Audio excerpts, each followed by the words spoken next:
Los humanos migramos porque en el desplazamiento anida nuestra esencia. Las palabras han sido siempre nuestro lugar de encuentro. Y este año también lo serán. Nos reuniremos con esos amigos que, aún estando lejos, son parte de esta misma historia. En la 14ª Fiesta del Libro y la Cultura seremos nómadas que reunirán lenguajes, miradas, voces para narrar las historias que cada uno ha recolectado en su viaje personal.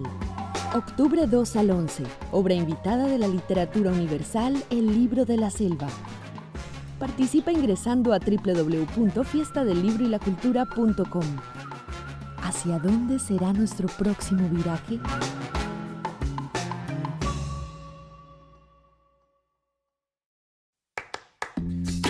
Uno viniendo a la Cinemateca, uno empieza a conocer el medio, cómo es, empieza a conocer gente que se mueve dentro de ese medio y empieza como a crear relaciones.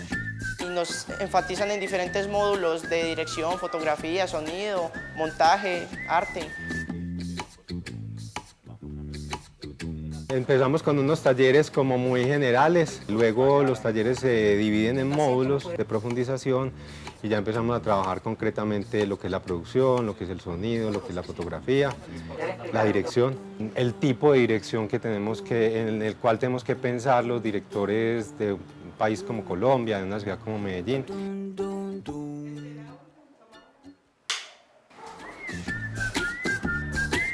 Los espacios de Cinemateca Medellín son importantes porque propician a las personas a hacer ámbitos distintos a lo que cotidianamente nos ofrece el mundo, propiciando el arte que tenemos nosotros como, pues, en la ciudad de Medellín.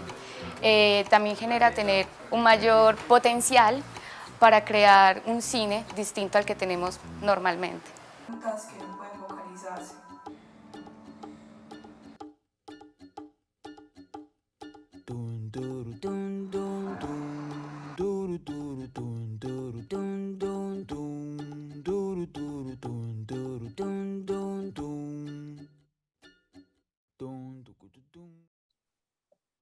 So hello and welcome. This is the Q&A for the film program Camera Memory for Human Forgetfulness at the 2020 Madeleine Book Fair. My name is Karina Griffith. I am curator of the film program, and I am so happy to be joined by two of the artists whose films are in the program. Today we have Christa June Hu D'Angelo and Wendelien von Oldenborgh. Hi. Hi. Thank you Hello. so much. Hi. So great to see you guys, even in this sort of virtual space. I want to talk about where we are exactly. But first, let me introduce the program for those of you who maybe decided to watch this first and then check out the films, which I totally encourage you to do. The program was originally commissioned by the Goethe-Institut for the Latitude Festival, Unsettling Power Relations. And this was in cooperation with Arsenal, the Institute for Film and Video Art in Germany. And the film title, or the program's title, comes from a quote from a film from Trinh Minh Ha. The film is Forgetting Vietnam. And at one point, she talks about camera memory for human forgetfulness, or is it the other way around? Which is a really great question, I think, for both of these films. And really this sort of meditative exploration of repair that was in Trinh Minh Ha's film, I see in all of the films, so including the work of Christa and the work of Wendelien. I'll name the other filmmakers that are in the program. We have a film by Lemo Hang, Jeremy Muzese, also from Endo Muke, Jessica Lauren Elizabeth Taylor, and Tirza Cuthand. And again, today we are joined by Christa Jude D'Angelo and Wendelien von Oldenborgh. So welcome again. Thank you. I think there's so much that we can talk about in terms of these two films, and I'm really excited about juxtaposing them together, and especially when I see you guys in your virtual spaces, I see so much already in common between the two of you. Please let us know where you are and also where you are. Wendelien, I'm going to ask you first to start. All right. Well, physically, I'm in Berlin in my studio, and virtually, I'm in my work called Prologue Squad, Anti-Squad. And that building that you see behind me was actually a building by a famous Dutch architect, Aldo van Eyck, in the Netherlands, where I recorded this in 2016.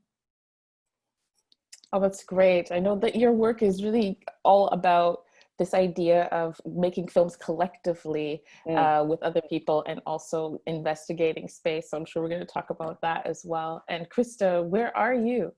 Oh, I'm at home in Berlin. So I'm in my room where I work and do all my editing. So I'm just in a small room. Virtually, this is a place that I was, well, you can see what's going on here. Yeah, so this is from a music video set that I had worked on for Fever Ray for the video I Don't Know About You. So we worked on having this virtual world of crazy female kind of queer world that we could create, and I like being in this world, so that's why I decided to virtually always be in this world. So it was like a very nice memory, and I think it's pretty cool in the background. I think so too. It's amazing how much you guys have in common in terms of the way you think about space as a type of repair or creating space.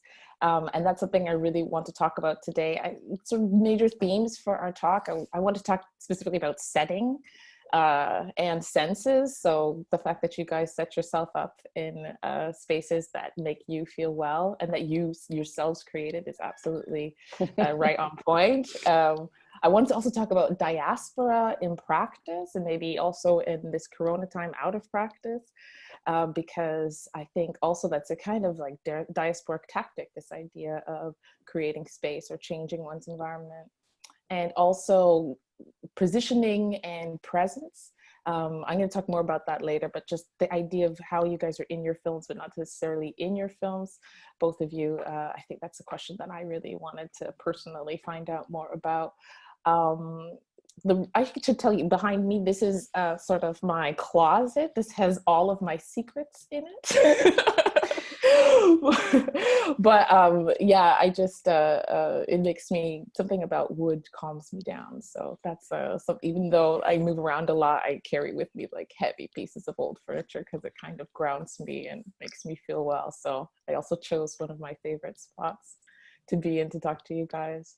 The reason why we're meeting virtually is because of the Corona pandemic. And I just wanted to say before we start, you know, that our hearts go out to everybody who is watching, who is with compromised health, or for those who are grieving, or for those who are mourning or have mourning put on hold. I think a lot of us have a lot of sort of emotions and feelings that we've put on pause. And that we at some point we'll get back to, and this is always in our thoughts. So just to acknowledge why it is we're meeting this way and not in person in Bogota, which I hope maybe we can do sometime in the future. But yeah, so maybe you guys can start by just telling me the best thing about your day so far. I'm really interested in knowing where you guys are situated right now and how you're doing. Christa, what was the best part about your day so far?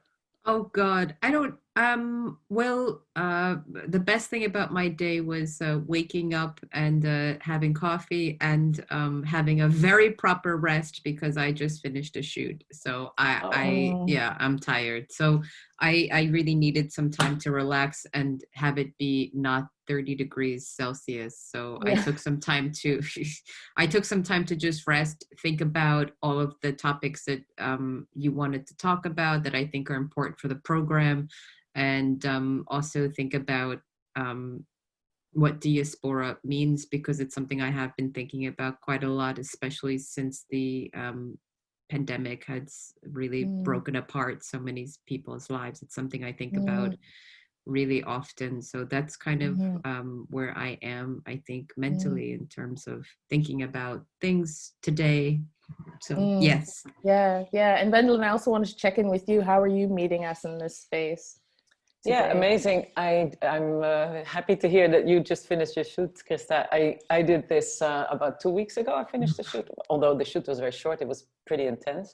And thus today I was actually really happy to start finally. I mean, I've been viewing a lot, and then I get very desperate, and then I get sad, and then I get happy again. It's always this kind of really awful moment up between shoot and that you really start to work with the material. But today I really had the moment of like, okay, at least there's a certain move and a liking that is starting to happen. So that made me happy that there was some kind of positive feeling towards the material after all. But it is also in all of that, we are, I'm constantly going between like have I, you know, is this just continuing what I was doing before? How do I change working with this, and how does that show in the work, or how does it not show in the work? It's a kind of it's a strange and upside down situation. Yeah. I know I was talking to Christa about this as well, that your work seems to take on such a different meaning now in this context. You feel that there's so much more that you need to say. And what I really enjoy about both of your works is just how you relate on an affective level. I was really touched by specifically the setting, so the mise en scène of both of your works in an effective way. It really charged my senses. Christa, particularly, you had, similar to what you have in your background, this real kind of pink, you know, fleshy aesthetic to your work. And I wonder if you could tell us a bit about, within Protest and Desire, your film in the program, your relationship to the spaces in which you were shooting and in which we encounter the film. Yeah, Protest and Desire is it's not an easy work to get through. I will just say that straight up, because the topic is something that is it's a very private topic, because it deals with race, interracial relationships, and also how it's entangled into HIV and STIs that are very specific to women of color. So it's more for me about intimacy and how forms of discrimination show themselves in ways that you cannot see, and mostly how it affects our private lives. So this is a very scary and intimidating topic, and it's not an easy topic. So I thought about different ways to think about how to have the audience be very, how they can relate to the material, even though they may not have a relationship to the topic. So what I did was I thought about so much about memories of mine that, you know, maybe I was at the river at night and looking at a lot of swans, looking at cherry blossoms at night. And because I was taking a lot of walks at night, things became more clear and more vivid for me, because for me, darkness represents things that you cannot see in the daytime. For me, I see more and I understand more about what I'm dealing with, or I can relate to more things when I'm in the dark, because no one's looking at me, no one's paying attention. You're sort of invisible, but you notice things that you'll never see in the daytime. So for me, darkness was a way to kind of separate myself from being seen. And so Protest and Desire is so much about things that you do not notice. And so I wanted to kind of make sort of unremarkable or very understated images be somehow you could kind of relate to that a bit more. As my protagonist, as Lillian's talking about things that are quite private and very intensely personal, that deal with race, that deal with HIV, that deal with migration and displacement and all these kinds of discriminatory things. That's quite intense. So and these are things that happen every single day and you cannot see them. So I thought about, well, how do we see them? Where do we experience them? So sometimes some of the images were somewhat very romantic, and in certain moments, they are also very unremarkable. You're looking at a wall and you're looking at scratches on the wall, or you're looking at just tables. So it's so much about small details. And for me, the video work is about the small details that you see. but you also do not see, they're somehow invisible. So that's what I thought about. And of course, some of the imagery is very romantic and very, I wouldn't say it's kitschy, but there are things that are very, they're very passive. So we had scenes that we went to a fun fair, you see like big teddy bears, you see things that don't necessarily attack you. They're somehow very inviting. And that's how I wanted the audience to experience this work, because it is intimidating subject matter. So that's how I wanted to kind of feel the screen and the experience of the audience. I wanted them to kind of be able to relate to the work and kind of understand and feel that they themselves could also be in this position. So that's how I thought about the images so much. Yeah, that's really something that comes across for me, is this through the lighting, through these multi-dimensional pinks that you use, this desire to really lean into the film, this feeling that you're part of a very intimate conversation, and that was really strong for me. Wendelien, in your film La Javanaise, I also feel that it's about this idea of what is hidden, what is unseen, and I also had the feeling that I wanted to come close to the screen when watching your film, because I felt like there was things that happening in the corners that I wanted to know what was going on, especially when you had sort of the wider shots. Maybe you could also tell us a bit about your relationship to the setting, the actual space of your film. Yeah, I treat location usually as another character, just a character in the film. And in this case of La Javanaise, it is a complex thing, because I filmed it in the Tropenmuseum, which is like the ethnographic museum in the Netherlands, in Amsterdam, which used to be the Colonial Museum. And I put characters in this museum that feel uncomfortable. And they, of course, align also this discomfort of the environment with me, because I'm the one that puts them there. And besides of that, I'm also culturally related to that position. So it became actually, I think it was clear that I wanted this environment, because I thought that it is a violent environment that needed to be, how can I say, contrasting maybe. And indeed what you say, like the invisibility of the invisible parts of that same environment I wanted to show. So I go behind the scenes, I look at the lighting, I look at how the things are displayed. I don't necessarily look at the museum as such, as like, what is this museum? I don't look at the objects. Maybe once or twice we look at the objects, but I definitely wanted to see how this museum is a display machine, and what does it display. And what we brought in was a slightly different subject, but very related. And then the characters, the personages that come, they are intimate with each other, and somehow there is a repellent situation going on with the environment itself. And funny, I mean, I just have to say that I wasn't so aware until we were filming that this was going on. So, and then I definitely put it into the edit as a kind of a reminder of us to, like, that indeed, yes, you know, the act of filming is already violent in a certain way. Like, I am behind the camera, I am asking them to do these things. And then I put them even in that colonial museum situation where they also don't feel well. So there's some moments when they say, let's get outside and go and get some lunch or something. So I put that in to say, like, look, indeed, I did this. You know, I wasn't meaning to, but this is what happened. And then behind the scenes, you also see these things like that were already from another time period, methods of display of other cultures that are already rejected.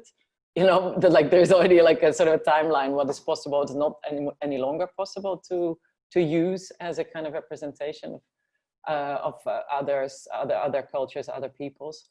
And then that becomes even more harsh, you know. Then but it's always shown with the people. I think you can really feel how that works.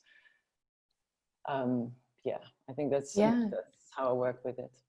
Yeah, that this sort of friction and tension between the space and the performances, which is really, you know, it felt really like two people getting to know each other through a conversation. And then also this idea of these fabrics that or in a way also diaspora, because they are moving from one place to another. They have multiple histories, multiple languages, these fabrics, and that's for me. And they're at home many different places. So it was really interesting on this level to think about circulation, repair, and also this idea of feeling it at a sensual kind of level. Yeah. You mentioned that, you know, how you put your characters into this relationships, and I wanted to talk about how you both in a way are in the film but not in the film. I'll give you a break, Wendelien, so you can think about it. But Christa, I want to ask you specifically about this, because there are times when your protagonist Lillian also sort of she speaks not just about her Black experience but a wider POC experience, and I feel like she's bringing you into the story and as a person behind the scenes, asking the questions, so that it's really a conversation. And I thought that was so lovely, even though your questions aren't in the film. You are in there, and also, I mean, when we see your past works are also kind of in there as well. When we see specifically behind you, this pink is something that you work with very often, and that's also in the film. So if you could talk about how it is that you're in the film but not in the film. I mean, all the works that I do are always related to my personal experience and all of the things that I'm wondering about. And when I don't really do videos that often, but lately I have, and they take a long time, because I usually work with the protagonists for a very long time, because we develop a relationship and we talk about these subjects, which are very serious, they're very personal. And of course, we develop a rapport and a long-term relationship with these subjects. And I also am very sensitive to these particular topics that deal with identity, and specifically how they're related to marginalized communities. So it would also be very unfair if I were to be working with protagonists if I don't expose something also about myself, because that's the reason why I'm doing it. I'm doing it to talk about collective histories that are always, and to a degree, marginalized, and how we don't see these experiences. So I did speak with Lillian for over a year about these subjects in private. And of course, she was well aware of the things I was dealing with. And, you know, this was, of course, this was not scripted. But all of the things that we talked about, you know, she took under consideration. So it was certainly reflected in the work, and it was just a matter of trying to understand how does this fit into the material. And of course, it's a conversation between the two of us for a very long time.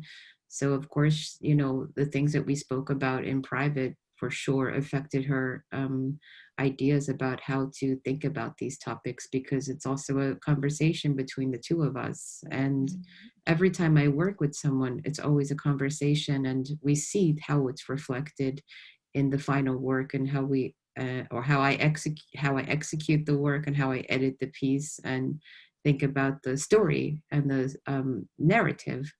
So this is something that just falls into place. It's not scripted. We just kind of do it together. But it's definitely something that we build, and I do it for sure together with the protagonist. It always happens this way. But for sure, you see me in there very much. I can say that whenever I do a work like this, because it's so intensely private, the people who I choose to work with also behind the camera are also, I always make sure that they have a relationship to these topics personally. So my camera woman, Julia, had a very serious relationship to these topics.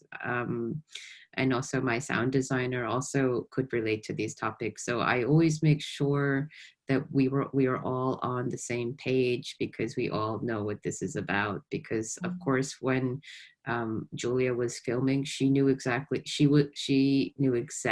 what she also wanted to contribute with her images, and what she saw also that people do not see. So this is quite important because it's a collaborative work. You work with a small team and it's a private topic. And because I've worked with Lillian for a long time, I was definitely sensitive to who would be behind the camera and who would be working with her, because it's a private topic.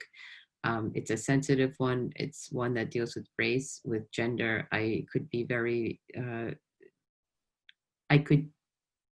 I really wanted to have the right person. So I was very confident with Julia. It worked out fantastic. And the sound designer was also fantastic. So Sum and Julia were a great match with Lillian. And at the end of the day, we all had a fantastic time. Even though the subject was serious, we had a really fun time getting to know each other. So it was a really big pleasure at the end. Yeah, that complexity really comes through in terms of different emotions that are there, so really in the video, in the film. And also this, I really appreciate you speaking about intimacy in practice. You know, it's one thing to talk about kind of an aesthetic of intimacy and how do we build it, but actually the work that goes into making that being felt on screen is a lot of labor behind the screen, and really about your personal politics and approach, which is so, I'm so glad that you share that. Yeah. Wendelien, I wanted to ask you a similar question, because again, you are in there very much, but you're not in there. And also what you said before about how you kind of, you instigated this, you're kind of like the court jester there behind the scenes that's putting this together. Can you talk about that role that you play in as also as a character in this film?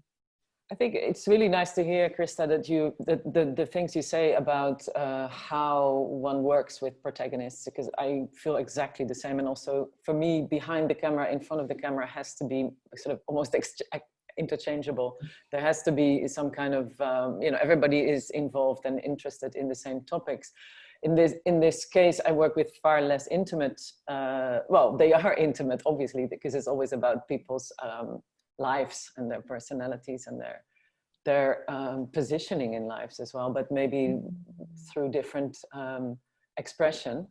But it's exactly the same. I mean, in La Javanaise, actually, both Charles and David are very good friends of mine, actually. And the model, Sonia Wanda, I got to know, and we spent some time together, like months before the shoot, and went to visit several museums and just like managed to get to know each other a little bit. And then finally she came because she lives in Oslo. She came for the shoot.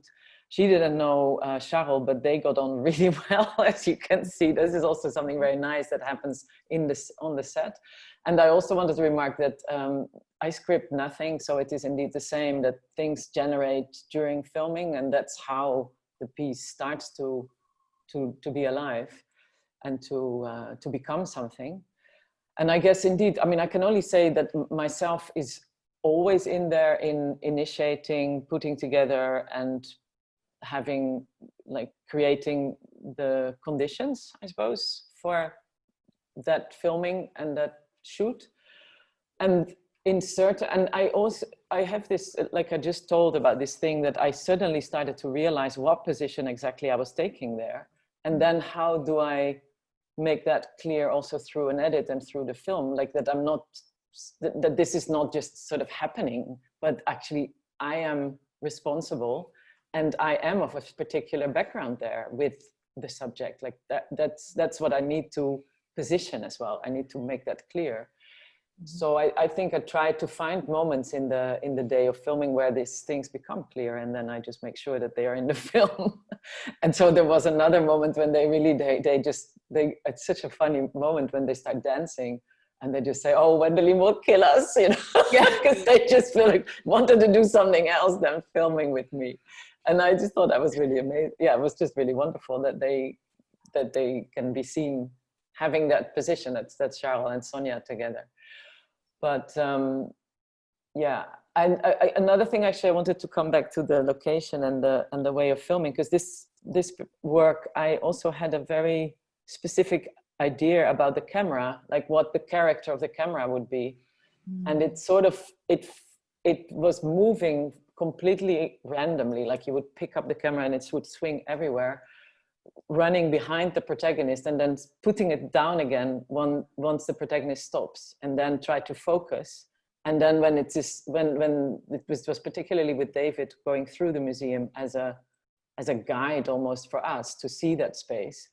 But every time he would stop, we tried to focus him. But the moment he moves again, the camera gets picked up again. And so you never really settle in what that space is or how it's really, what it should do. It's really what it does in between, the moments, and what kind of in between spaces and moments you have there, rather than focusing on what it wants to do and what it should be doing.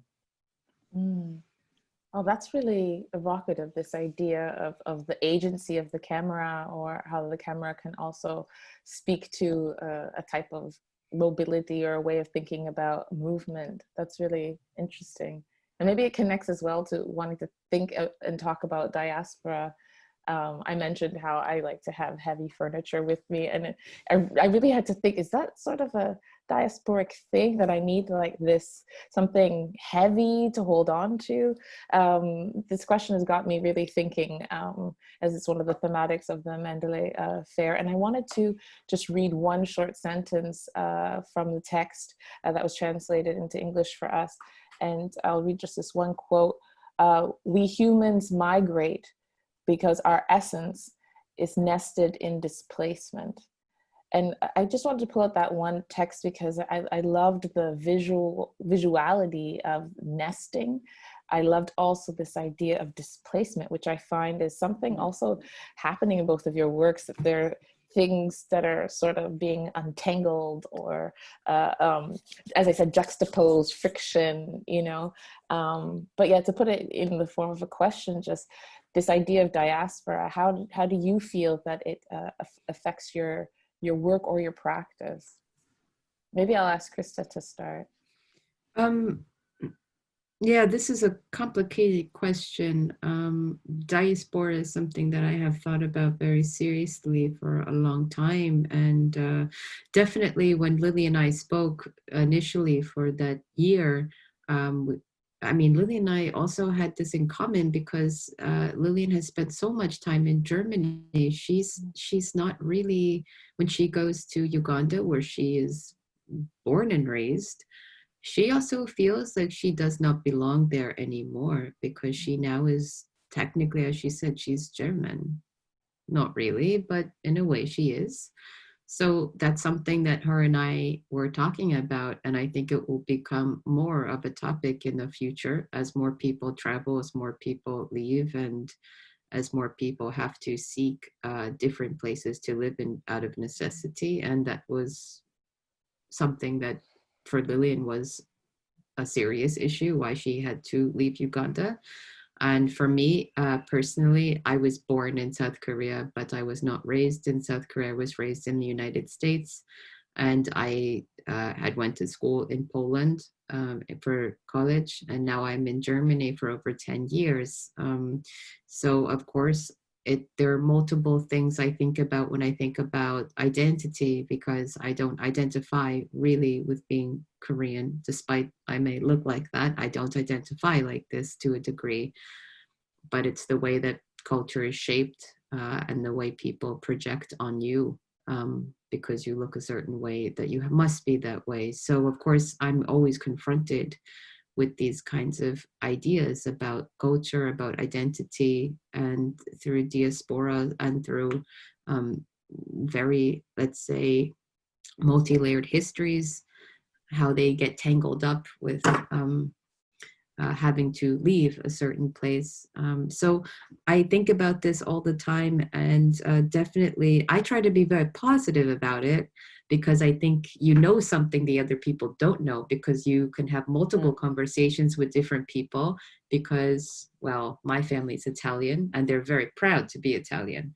So I identify very seriously with this, because this is my culture, how I was raised.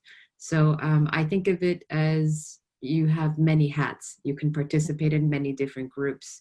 And so this is something I really value, because you can also kind of talk through different communities, and you can also know what how different people how to relate to different kinds of people. And for me and my work in particular, it's always about trying to have other people relate to you, and how different people relate to each other. How can you create ways for people to adopt empathetic ways to think about belonging, despite the fact that you might not identify with that culture or person. So for me, I always think about, how is this person going to relate to this person? How is this person with this background going to relate to this person?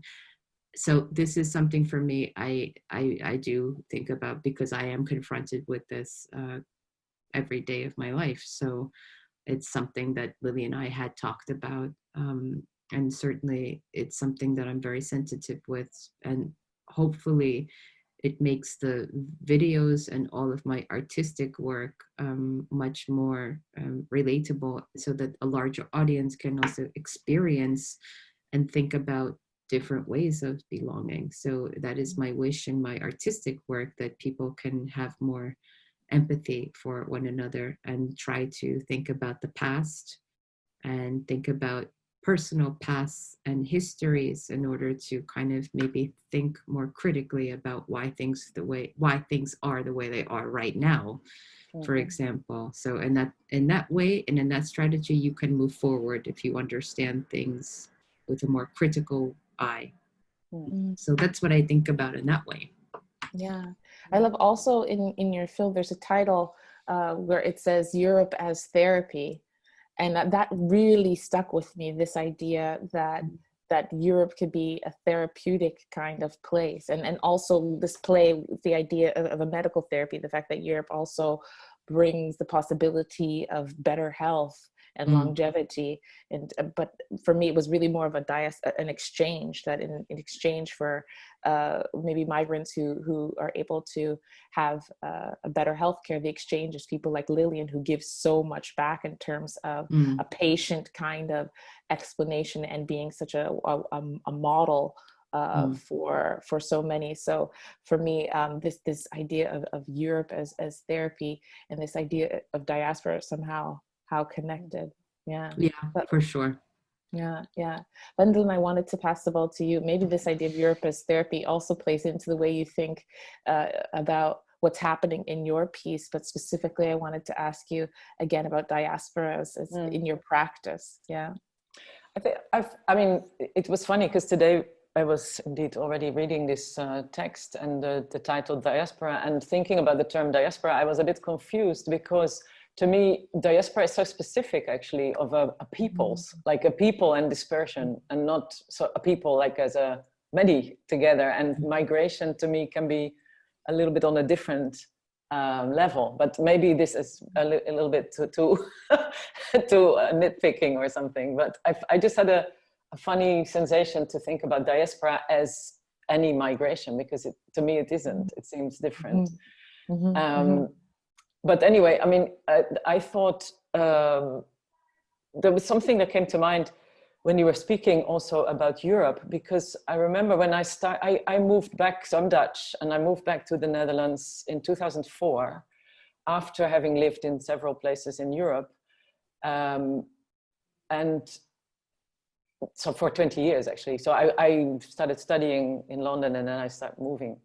So, but I always did it. It was quite. I mean, it's my own choice. It's quite a. I mean, I come. It's a different way of moving around than many people do it out of needs, other types of needs. So just to say that when I came back to the Netherlands, I had a particular relationship with how things were going there and how things were absolutely not going there. That was my problem and point. But I also thought very much about, at that time, so 2004, I really thought about Europe as being this kind of dying monster that was getting nowhere, and that was just losing sight of what it really was, And then I thought, what has to be introduced is to think of Europe as this migration territory, like we think of South America or as America as a migration territory, where always, they kind of build up in our imagination as migration places. But anyway, Europe seemed to think of itself as something stable and not in that vein, but no, it isn't. It's an incredible migratory place. So I thought how to work with that back then, and I started to build up this way I work now, right, actually. Because I started with a project that was called A Certain Brazilianness, thinking that let's just look at how things go and went there for some kind of funny exercise, and then to think about that as Europe, and to exchange, to reverse the gaze, so to say, look, let's look at with the eyes of knowledge of that kind of place to this unknowledgeable place called Europe. Anyway, so that was my I was thinking that's exactly how I began to work as I work now. So that makes a lot of sense to me. And as I just mentioned, I moved around a lot myself. That sentence that you read out totally makes sense to me. The essence is displacement.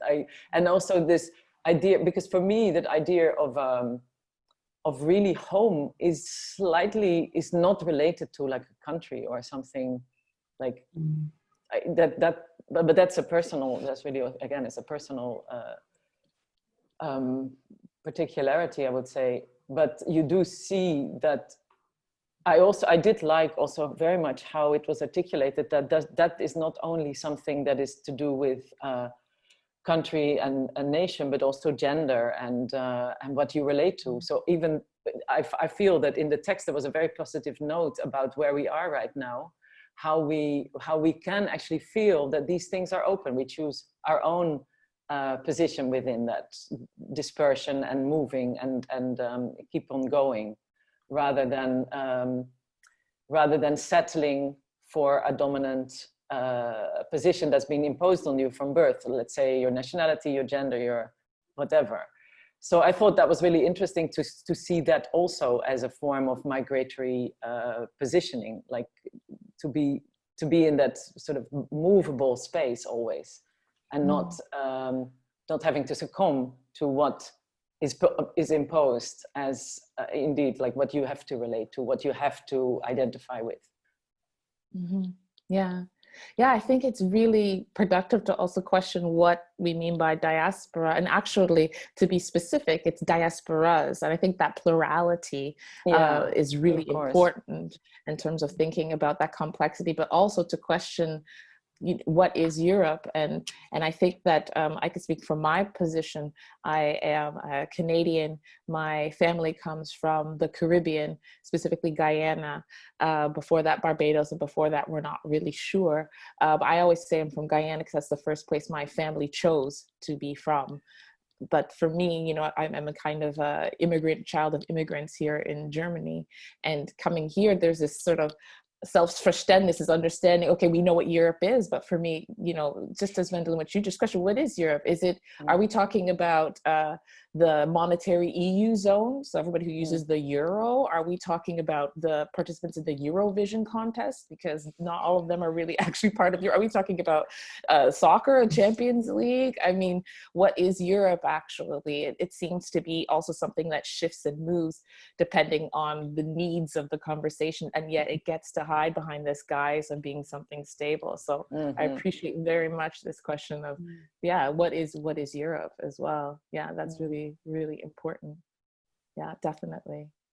I could talk to you guys forever. I really wanted to talk more because you started when I asked you how you're doing right in this moment, in this point in time. You both mentioned that you're working on films, new works that you both just came either yesterday or a few weeks ago from another shoot. So I wanted to give you guys space. Of course, I would love to know what you guys are working on now, and maybe you want to tell us where we can next see your work.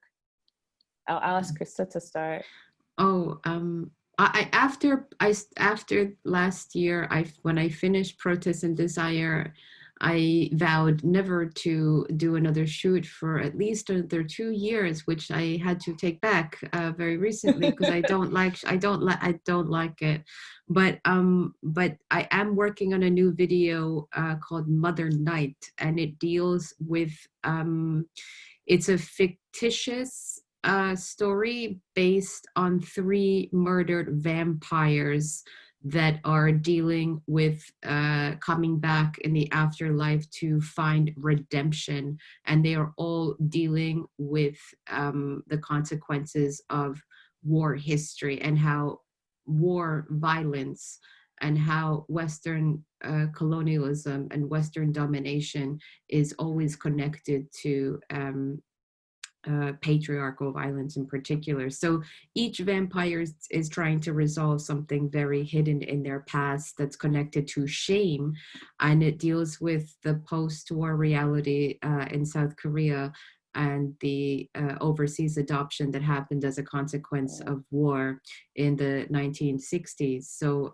this is a fictitious work, but I did use, with permission, the video, the movies The Housemaid, 1960, Hanyo by Kim Ki-yeon, and Lady Vengeance from director Park Chan-wook. So I have their absolute, I'm very gracious for their blessing and very happy that they allowed me to use these very iconic movies. And I shot new material for Mother Night, and it does deal with yes, the colonial time period and how collective histories are dealing with Western domination and patriarchal violence. So that will be opening up on Halloween.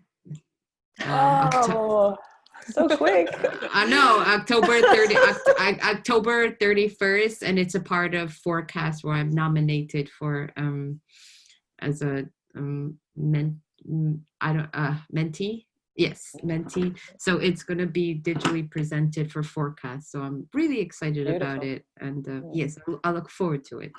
Oh, that sounds so great. I'm so excited about that. And I'm also so excited about how you're breaking open sort of these filmic archives and bringing films into another context. I'm so excited about that. Yeah. Yeah, that sounds so great. Wendelien, tell us what you were working on a few weeks ago, if you feel ready to share, or just maybe tell us, the feelings in it. Yeah. No, I was doing a one day intensive shoot with 5 young women, of which 3 are forming a band, and 1 is a poet, and the other 1 is a historian. And they are.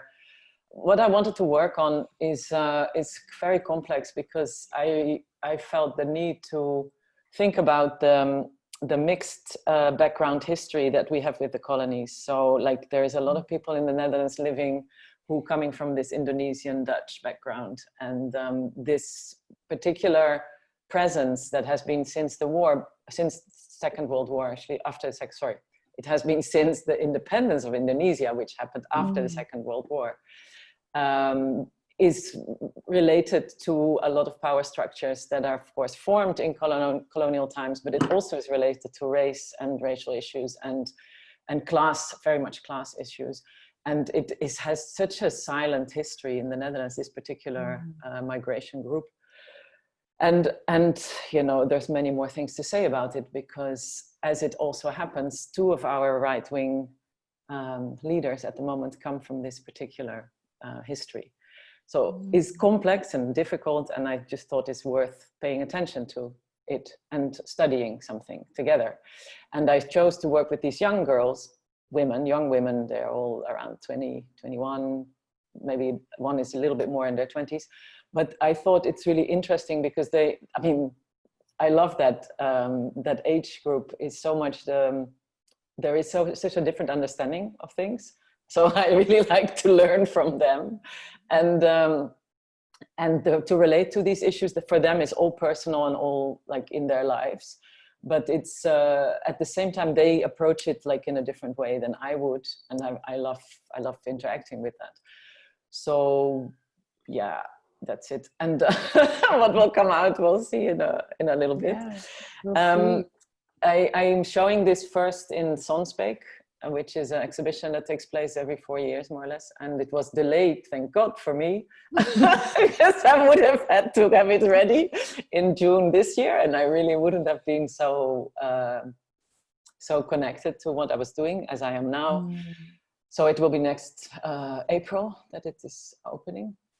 And the other one thing that I did want to say actually is that it was so strange. I mean, to develop a piece in the way that we do in this time that we couldn't meet people was so strange for me and so different and difficult. I mean, I didn't notice it as difficult, but because I said, well, we just continue developing and we'll meet each other in the virtual space and we keep talking. But gosh, how difficult and how different is this talking than when you really get together and you do something together. And I really literally couldn't, because all my protagonists are in the Netherlands. I couldn't go there for months. And so I was really very aware of how this was part of my development process, that I have to be with people and not just online with people, but with them, and not, and I just, yeah, I found it very, very interesting to notice where the weight lies of such processes. And it, because you almost imagine, oh yeah, you can talk to each other on the phone, you can talk to each other online, but it really isn't the same, as we know. Yeah, So definitely. that's, yeah. And then I was glad that the time came that I could actually organize the shoot, and I managed to meet a few times, or actually very few times beforehand, to solidify our relationships and the things we wanted to talk about. But it was a different type of process, definitely. Yeah, it really makes us recognize what a privilege it is to be able to move freely. Yeah, Yes, absolutely. yes. And how we do this. We did this all the time. And to think about all of those who don't have that privilege, I Absolutely. think it's a really sobering moment, just in our everyday, but also in our practice, for sure, for sure. Yeah, I want to thank you so much for being so open, and for sharing specifically not just about the content of your films, but really about how your practice and how you go about making your films, because so much of what we see on screen has to do with all of that thought process and more of that feeling process that you guys put into it. And it's just great to just hear a little bit about how it is you guys craft that. So thank you so much. I want to also thank the Goethe-Institut, Maria Paula Laguna, and also Elena Cuellar from the Goethe-Institut. Thank you so much for your support. The other artists in the film program, for those of you who are joining and haven't seen the film yet, the program yet, the other filmmakers in the film program, again, Trinti Minha, Lemo Hang, Jeremy Mozese, Endo Muki, Jessica, Lauren, Elizabeth Taylor, and there's a cut hand. If you haven't seen it already, I really encourage you to take your time and enjoy the program. And once again, Christa and Wendelien, thank you so much for your time. My pleasure. Thank you. Being here today. Same. Thanks so much. Thank you. Yes.